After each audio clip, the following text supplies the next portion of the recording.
Hi, this is Jose Pardo from Gourmet Antique. We wanted to show you how do we elaborate truffle salt to our taste the best on the market. As always, this is a question of quality raw materials, a handcraft elaboration, and a quantitative posted too. Now, we refuse from the salt, we refuse the mine salt and the sea salt because it can be a certain contamination while obtaining it, extraction or elaboration. So at the end we have chosen a small village called Naval, which is in the Aragonese Pyrenees. When there is no contamination, there is a spring salty water of 3 liters per minute.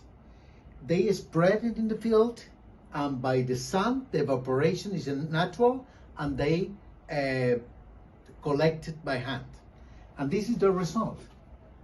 Okay, this is not the fine, this is not the flakes, this is the sal gruesa, the way we call it here. Now, about the truffle, we wanted this truffle. We wanted the Uncinatum truffle, which you can see is a brown inside, because it has the nuances of the nuts and the aromas and flavors of the mushrooms.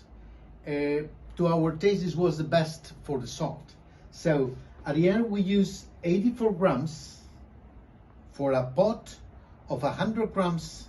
We use 84 of salt and 16, which is at 8% of the truffle. We use fresh truffle, not frozen truffle. And we use whole truffle, which we scratch that way. Industry normally use peelings, chunks, residues of secondary use after cooking it normally.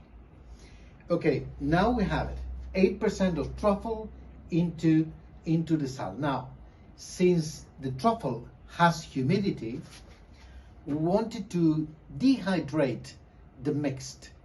And we put it at 40 degrees because if we put higher, the flavors and aromas evaporate, they go out, okay? That way we have it 40 degrees the whole night. And there we keep the mixed and we put it in the jar in a way that now is fluid. This is probably the best truffle salt of the market.